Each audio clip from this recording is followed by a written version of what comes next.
This morning's guest is here to remind you to remember the Confederacy. You'll remember her forever. Who is she? You'll meet her coming up next on Carolina People.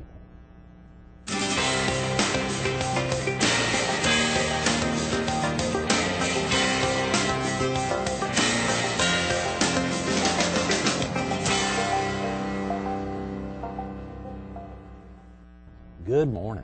Welcome to Carolina People.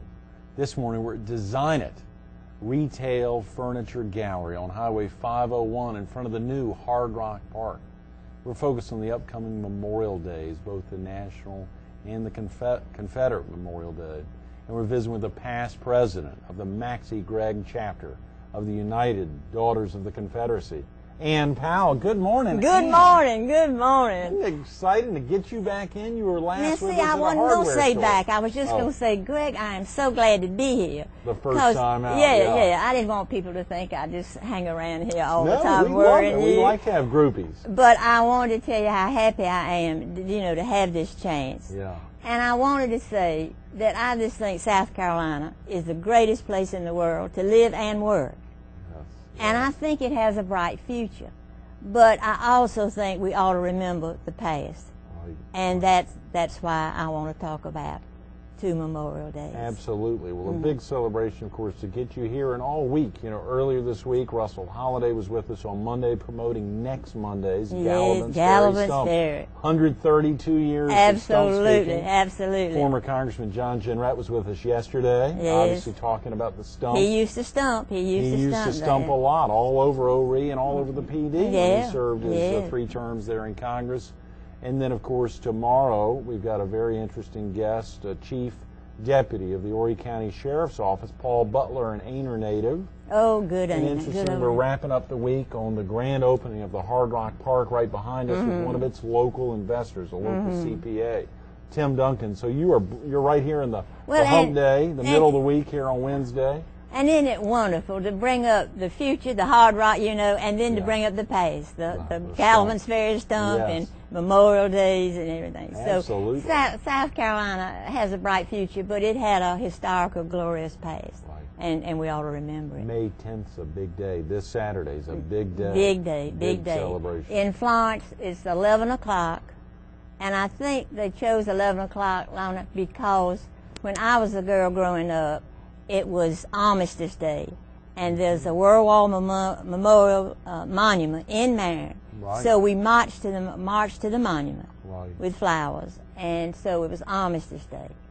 And now, of course, beside the 2 Memorial Days, there's Veterans Day that they honor, but you couldn't honor veterans enough. And then there's Armistice. They still remember that. Right. But anyway. Well, I want to give you a little history of why Memorial Day started, both the National and the Confederate. Please. It started because of the war between the states. Right after the war, the ladies started going and putting flowers on the graves.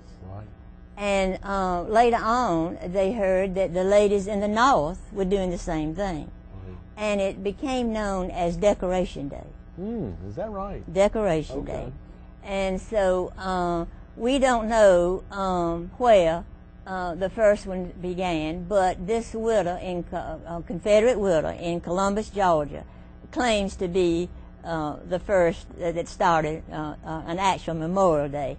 Now, others may disagree with her because they like to claim that Richmond thinks they had it, different places, in the South. Sure. But she still thinks that, and so that's all right. And you'll give it to her. Yes, I will. Yes, I will. And so National Memorial Day started in 1868 when a Northern Army veteran, head of this organization, decided that May the 30th should be National Memorial Day. Okay, sure. But going back to Confederate Memorial Day, we felt like at first they decorated the graves, and then it came into mind that we should honor all the soldiers and the sailors that served, because some endured the war and came home. They came home crippled, they came home sick, they came home impoverished. They came home to homes that had been burned, farms that had been ravished, and cities that had been destroyed. Atlanta, I mean, you know, and smaller ones destroyed. So we felt like that they should be honored too. So from then on, we honored all of them. That's tremendous. And yes. and so we think it's important. And the reason... You brought some notes with you, even though you don't need them, man. Yeah, you were just fine working from trying to follow note cards. You were very clear. I want viewers to know that you're very lucid and wouldn't have to look at notes. Yeah, here just don't tell them my age, and then they'll believe I'm lucid here, you know. I just, you got notes here, which is great. I'm glad you can share those, but please feel comfortable just sharing with us. Well, the reason that we think it's so important is because 71,000 volunteered for the cause. Wow. And this is what I might need the notes for. Sure. 20,000 died. That is more. 20,000 South Carolinians died. That's more than the Revolution, the War of 1812, World War I, World War II, Korean, and now Southeast Asia. Right. Everything. And so we think that's important. And do you know that there weren't but 55,000 military age men to join, to go? But when we honor the 16,000 of the old men, right, the black men, right, and children.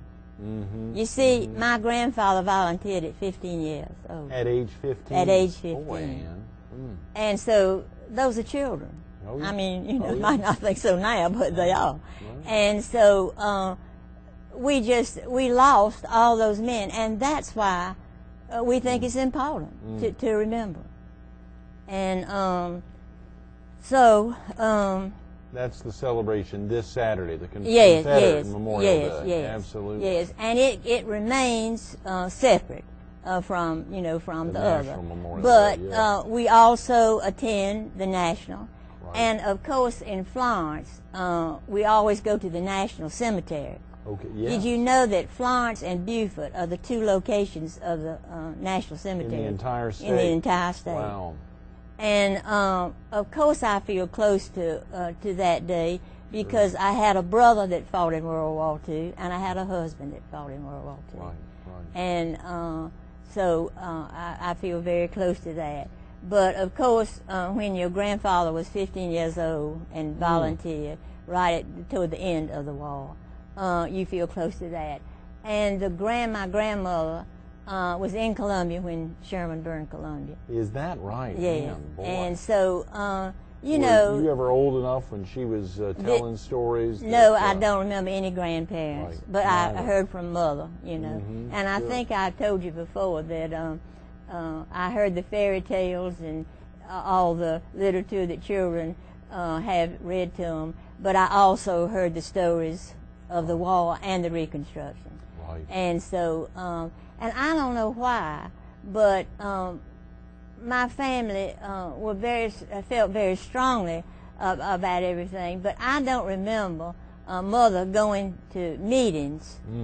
I think we felt like we had our own UDC in our family in our living room, that we didn't have to go anywhere. You know? Yeah, yes. Yeah. And so I actually didn't join until after I was married in Florence, right? You know, and became active. You lived in Florence for how long? Oh, very long time. I've lived in Florence longer than I lived in Marion, but I still call Marion home. Marion is home, yeah. I'm trying to write. I hear you call Merle's Inlet home I as well. do. Yeah. Well, as I said, you don't say anything about Marion that you can't bring Merle's Inlet in. Right. My Aunt Addie was in a wagon and went to Peachtree Ferry on the Walkamo, spent the night, crossed the river, and got to Merle's Inlet, then arrived at Merle's Inlet the next day.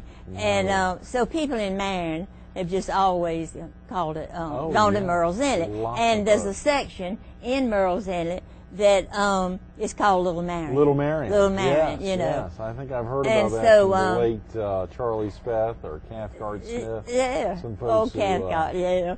Well, I'm trying to write a memoir, just growing up in Marion, you know, and I'm sort of doubtful about the title. I call it "I Live in Florence, but I'm from Marion." I like it. That's a good. Absolutely, that would work well with many of the local press. You know, it's just a part of a part of it. People just always. I live in Florence, but I'm from Marion. I live in Marion. I mean, I live in Florence, but I'm from Marion. Yeah. I love it. Well, Yeah. Pete Sealer, our the Florence sales manager for Fox TV and the columnist for the Myrtle Beach Herald, who does our TV talk column, has built a great relationship with you, and of course reminded us when you were with us in August that, Greg, you just didn't get enough out of Ann. She had so much more to share. Well, but see, he didn't know. He thought I would clam up, but he was He was surprised. I won't say agreeable, but surprised. You know, that hardware store got it out of you. But anyway, I love to talk about. I don't live in the past, but I love to talk about it, and I wouldn't. I don't like to be old, but I wouldn't take anything for growing up in the time I did. I love it. Speaking of that, growing up in Marion, you attended college in Hartsville, I believe. Coker College. Coker College, great, and then ended up back in Florence much of your life. But I think I saw you got a master's in library science. Was it at the University of Georgia? Yes. Great. So you have had a love of library science or working with librarians. Well, let me tell you about the Marion Library. It's the oldest next to Charleston in the state. In the state? The Marion Library? In the Marion Library. I didn't know that. And the librarian lived with us. And so I just grew up in that library. Right. And summers, you just couldn't wait for summer, you know, to read. Yeah. And here I am now on television, and I'm going to say something that I shouldn't say, but I really am glad that I didn't grow up with television, because I may not have been the reader that I was. That's totally fine. Absolutely. And I love television now, and I wouldn't take anything for it. But thinking back, I just am glad that. Now, what do you like on TV, Ann? What do you normally watch if you're not watching Carolina People, of course? Well, and I love to watch things about the state. Sure. I really do. I hate to admit it. I don't hate to admit it. I watch old movies. You because, do? Not soap operas. No, I've never watched a soap opera in my life. Good for you. That's I mean, right. You know, there are too many actual soap operas that you can see every day in your on the street. Sure, that's so, right. no, I don't do that. But I love the old movies because, I mean, you know, who wants to look at these young men now? They look like they need a haircut or something. And when you can look at Clark Gable and Cary Grant, and see, I'm probably saying names you don't even know. You're so young. Come on now. You're so young, you know. Names, but in the movies, they have a story. They have a beginning and an ending, you know, and it's just, so I hate, you know, I really do. But of course, I love to watch the news, and I keep up. I try to keep up with everything, Yeah. And I shouldn't have gotten politically, politically involved as I did, but. I don't know how it happened, but you really did get involved. I saw, and of course, but there was a time where you were working with the libraries there in Florence County for a good while. Well, I supervised the elementary and helped set up some of them with qualified librarians.